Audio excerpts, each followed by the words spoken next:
Alors, moi, je m'appelle Isabelle Destrumont et je suis enseignante à Molenbeek, donc dans une école populaire où je suis confrontée tous les jours au manque de moyens consacrés à l'enseignement. Encore une raison d'être là aujourd'hui. Voilà. Alors, oui, nous ne sommes donc pas des politiciens professionnels, nous sommes des travailleurs. Et nous ne voulons pas nous résigner à cette société où nous vivons de plus en plus mal, tandis que quelques milliardaires s'enrichissent toujours plus et que l'argent coule à flot sur les places boursières. Et nous sommes des militants communistes qui voulons mettre fin au capitalisme, ce système qui est au bout du rouleau.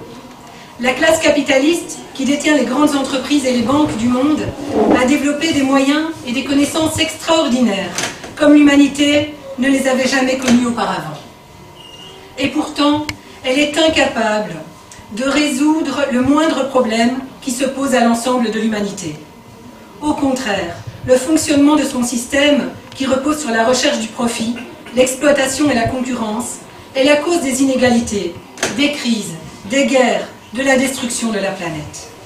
Pour résoudre ces problèmes, il faut abolir le capitalisme, qui est aujourd'hui une menace pour la survie même de l'humanité. Oui, cette société où l'on fait des économies sur le dos de l'enseignement, mais où l'on trouve des milliards pour des engins de guerre, se condamne elle-même. Des jeunes générations se voient privées d'avenir. Des centaines de millions de gens sont obligés de fuir les guerres et la misère. Des milliards d'êtres humains subissent la dictature d'une poignée de capitalistes. Ça ne peut pas durer. Les actionnaires qui se gavent du fruit de notre travail finiront comme les rois de Versailles, balayés par une révolution et jetés à la poubelle de l'histoire. Alors nous, à Lutte ouvrière, nous sommes profondément convaincus que notre classe a le pouvoir de changer la société et de la mettre sur des bases meilleures, enfin humaines. Car ce sont nous, les travailleurs, qui faisons tout dans cette société. Nous produisons les richesses, nous soignons les malades, nous apprenons aux jeunes à lire et à écrire, nous faisons rouler les trains et transportons les marchandises, nous nettoyons les toilettes et les rues, nous trouvons de nouveaux médicaments, nous faisons des découvertes. Oui, nous faisons tout et nous savons tout faire. Alors, collectivement, nous avons la capacité aussi de diriger l'économie. Et nous le ferons bien mieux que les capitalistes dont les rôles se limitent à empocher les bénéfices. L'avenir de l'humanité ne sera pas capitaliste, il sera communiste.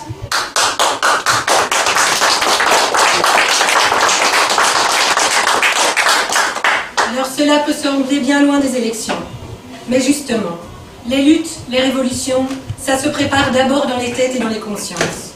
C'est à cela que nous voulons que serve notre candidature et notre campagne électorale. Notre programme n'est pas un programme pour le prochain gouvernement. Ce programme-là est déjà écrit par la FEB, le syndicat patronal, et ce sera la continuation du programme de tous les gouvernements précédents, prendre chez les pauvres pour donner aux riches. Car les élections ne changeront rien à ce fait fondamental qu'une petite minorité de riches possède les banques et les grandes entreprises. Et leur titre de propriété leur donne bien plus de pouvoir sur nos vies et sur toute la société que n'importe quel parlementaire élu. Ainsi, au moment même où tous les partis qui se relaient au gouvernement nous promettent des emplois, BNP Paribas Fortis, Proximus, Descartes, Unilever annoncent des licenciements. Aucun gouvernement ne s'opposera à ce pouvoir des actionnaires qui accumulent des fortunes grâce à l'exploitation des travailleurs et qui ont le pouvoir de priver les travailleurs de leur salaire, la seule chose qu'ils ont pour vivre. Bien sûr, actuellement, l'heure est à la chasse aux voix. Alors, le PS nous promet la lune.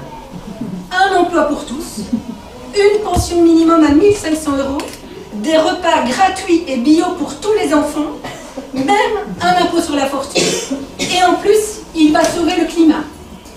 Que veut-on de plus? Mais en fait, ce programme-là expose surtout le mépris qu'ont ces politiciens pour les travailleurs. Ils croient vraiment qu'on ne comprend rien, qu'on a oublié l'exclusion de dizaines de milliers de chômeurs du droit aux allocations, qu'on a oublié le gel des salaires, l'augmentation de l'âge de la prépension, la réforme de l'État, et que Di Rupo se vantait que son gouvernement avait réalisé plus d'économies que tous les gouvernements avant lui. Alors oui, le gouvernement Michel était un gouvernement de combat contre les travailleurs, mais sa politique n'était que la continuation de celle de ses prédécesseurs. Les promesses actuelles du PS seront oubliées aussitôt qu'il aura de nouveau des places dans des fauteuils ministériels, fédéraux et régionaux. Et les dirigeants du PS, pour avoir participé au pouvoir tant de fois, savent parfaitement que les ministres ne sont pas là pour réduire les fortunes en les imposant plus, mais au contraire pour les faire accroître. Le seul pouvoir qu'auront les ministres des prochains gouvernements, c'est de servir leurs maîtres, les capitalistes.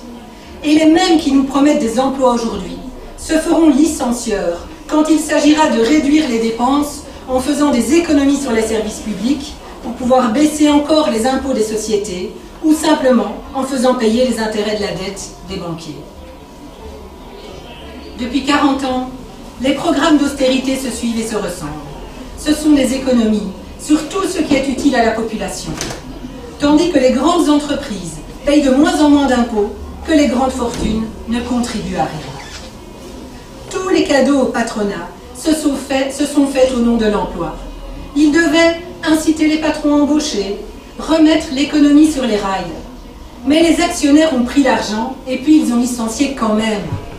Ainsi, tout l'argent public qui est parti dans les coffres-forts des grandes banques et entreprises, tous les sacrifices imposés aux classes populaires, n'a pas empêché la crise de s'aggraver.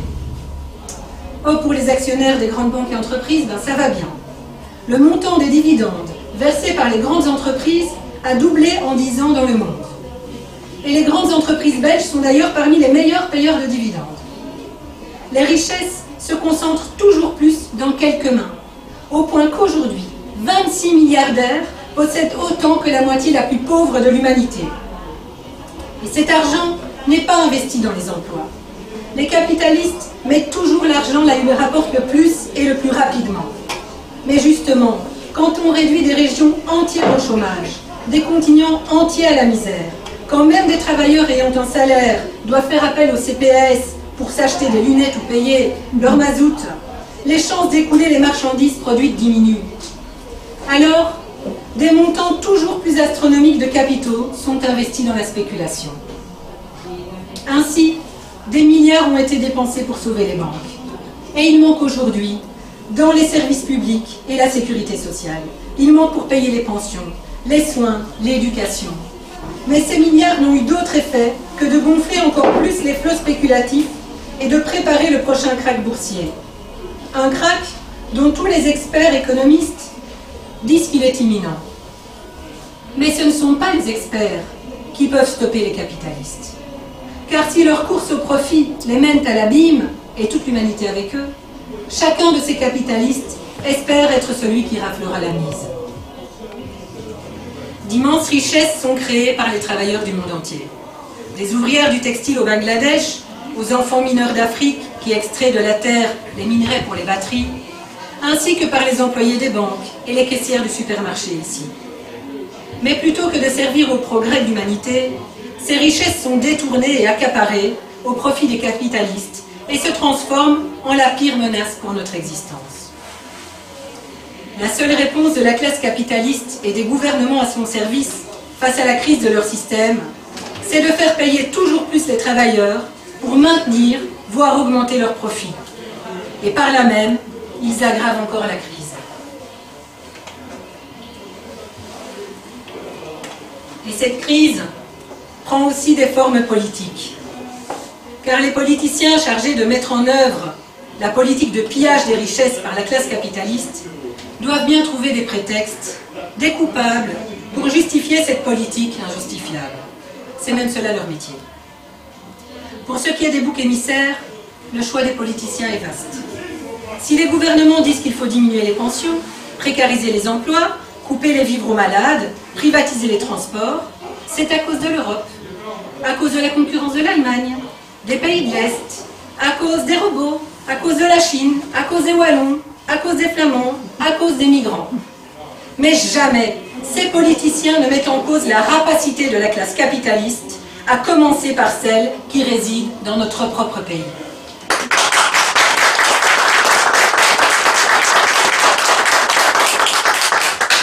C'est cela qui a conduit l'Angleterre dans la crise du Brexit.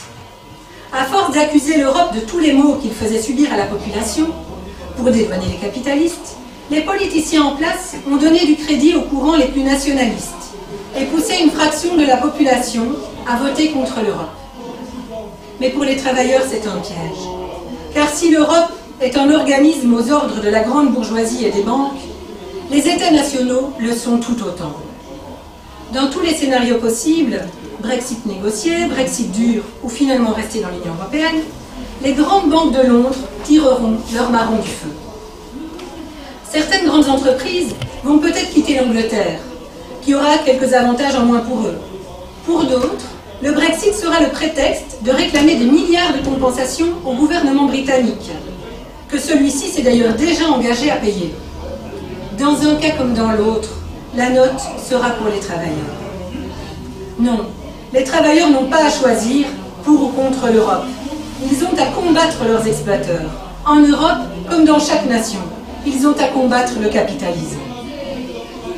En Italie, beaucoup de travailleurs dégoûtés des politiciens corrompus qui leur imposent des sacrifices tout en s'enrichissant au passage, ont espéré que le mouvement 5 étoiles allait apporter du changement, faire de la politique autrement, proprement. Espoir déçu. Car en Italie aussi, l'équipe au gouvernement a eu beau changer, la classe capitaliste, les Agnelli, Benetton et compagnie, a gardé le pouvoir et les politiciens au gouvernement sont restés leur larbin. Le revenu minimum promis par Di Maio n'est plus que peau de chagrin. Pour qu'il devienne une réelle amélioration de la vie des travailleurs en Italie, frappés de plein fouet par la crise, il aurait fallu prendre l'argent chez les riches. Mais pour ça, il faut autre chose qu'un démagogue qui nous promet la lune. Il faut un rapport de force. Il faut des millions de travailleurs déterminés à aller chercher l'argent où il est. Du coup, le mouvement 5 étoiles a servi de marchepied à Salvini, qui représente la démagogie la plus abjecte, celle qui pointe du doigt les migrants. Comme l'a dit mon camarade Ben, nous sommes tous des migrants. Pour trouver un salaire, nous pouvons être obligés à tout moment de partir de chez nous. Et ce ne sont pas les migrants qui ferment les usines et qui mettent le monde à feu et à sang.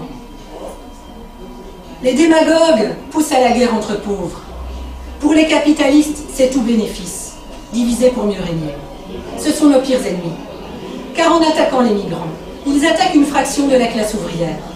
Et en faisant ça, ils nous attaquent tous. Oui, il faut se le dire. Ceux qui sont prêts à laisser des milliers de gens se noyer en Méditerranée sont prêts à faire crever tous les pauvres en général. On le voit d'ailleurs.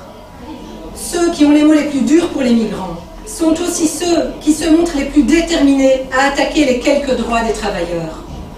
En Hongrie, des centaines de milliers de gens sont descendus dans la rue pour protester contre la loi introduite par Viktor Orban qui permet aux entreprises d'exiger toujours plus d'heures supplémentaires et de les payer 3 ans après.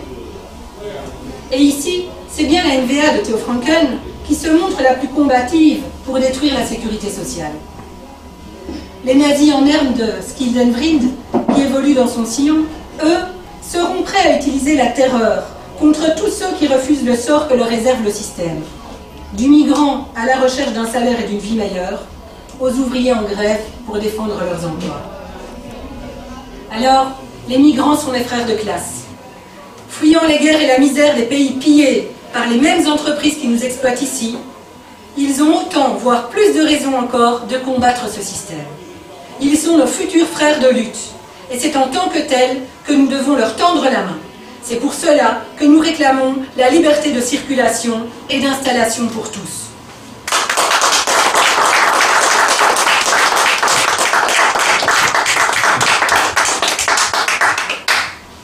Avec Lutte ouvrière, nous voulons faire entendre une voix qui désigne notre véritable ennemi, la bourgeoisie. Oui, nous levons le drapeau de l'internationalisme et du vieux slogan qui a permis aux travailleurs d'arracher des avancées importantes au patronat. Prolétaires de tous les pays, unissons-nous. C'est primordial, car le regain des nationalismes et du protectionnisme, qui ne protège que les profits, est aussi un symptôme d'un regain des tensions entre les nations capitalistes. Avec la crise, le gâteau rétrécit, tandis que chacun des capitalistes en veut un morceau plus grand. cela a mené 2 fois déjà à des guerres mondiales. Pour les capitalistes, dans cette crise aussi, la guerre sera la seule issue. Oui, la situation est lourde de menaces, et cela se mesure dans les budgets militaires qui augmentent dans tous les pays riches. Ici même, en Belgique, les dépenses militaires sont en train de doubler. Voilà les sombres perspectives que le capitalisme offre à l'humanité. Mais en même temps, ces perspectives créent autant de raisons de se révolter, parce que cet ordre économique et social est insupportable pour les classes laborieuses. Les Gilets jaunes en France, qui ont aussi débordé un peu en Belgique, ont laissé entrevoir un petit peu quelle force et quel courage sommeillent dans la population, chez ceux qui habituellement n'ont pas la parole, dont le rôle est de faire ce qu'on leur dit et de se taire. Quand ils décident de ne plus vouloir supporter en silence, mais de réclamer leur dû, ils trouvent des solutions pour s'organiser, pour résister aux tentatives de les acheter, pour durer, pour riposter. Et les Gilets jaunes ne sont qu'une toute petite secousse. En Algérie, c'est un mouvement de Gilets jaunes multiplié par 10, par 100. Qui aurait parié, il y a quelques mois, que les jeunes, puis toute la population algérienne, descendraient dans la rue avec une discipline exemplaire? Personne, bien sûr. Qui peut dire jusqu'où iront les jeunes, les femmes, les travailleurs qui apprennent la politique en la faisant? Personne non plus. Car a démarré en Algérie une vague de mobilisation que la démission de Bouteflika ne calmera pas.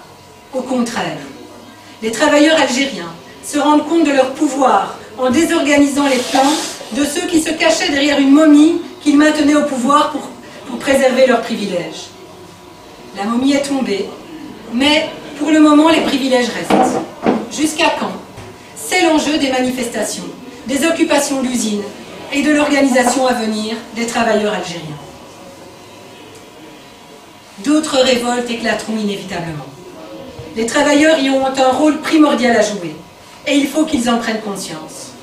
Car ils sont au cœur du système, à la source du profit, et notamment dans les grandes entreprises.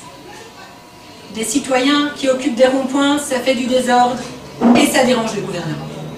Mais des travailleurs conscients de leur force, de leur rôle, qui occupent les entreprises, exigent des hausses de salaire et l'embauche de chômeurs, et finalement envisagent de faire fonctionner leur entreprise sans ses patrons, alors ces travailleurs constituent une force capable de tout changer.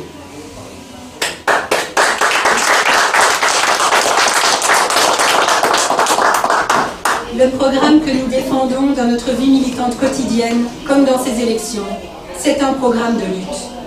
Un programme pour des moments où la peur changera de camp. Des moments où, face à des millions de travailleurs mobilisés et qui ne se laisseront plus freiner par des dirigeants syndicaux et s'organiseront entre eux, aucun patron n'osera encore prononcer le mot licenciement. Dans ces moments-là, et ils viendront peut-être plus vite qu'on ne le pense, il ne faudra pas se contenter d'une simple aumône destinée à calmer les hésitants et laisser les choses telles qu'elles sont. Non, dans de tels moments, on peut et on doit changer les règles de la société. Quand les usines sont occupées par les travailleurs, les patrons, eux, n'y sont déjà plus vraiment chez eux. Les exproprier pour de bon sera alors à l'ordre du jour. Mais pour que des millions de travailleurs atteignent la conscience et le degré d'organisation nécessaire pour cela, il leur faut un programme qui leur permette de se fédérer et de s'organiser autour de leurs problèmes communs, le chômage et l'insuffisance des salaires. Diriger la société, les travailleurs l'apprendront en dirigeant leur propre lutte. Pour ne plus laisser des bureaucrates syndicaux décider de quand on fait grève et pourquoi, et quand on l'arrête, il faut former des comités élus et révocables, contrôlés uniquement par les travailleurs en lutte, qui prendront ainsi toutes les décisions collectivement. Il faut imposer l'interdiction des licenciements. C'est une simple mesure d'urgence. De même qu'on met un garrot pour stopper une hémorragie, ou qu'on met des sacs de sable pour empêcher un fleuve de sortir de son lit, il faudrait interdire qu'une banque comme BNP Paribas, qui fait des milliards de profits, puisse licencier sous peine de réquisition.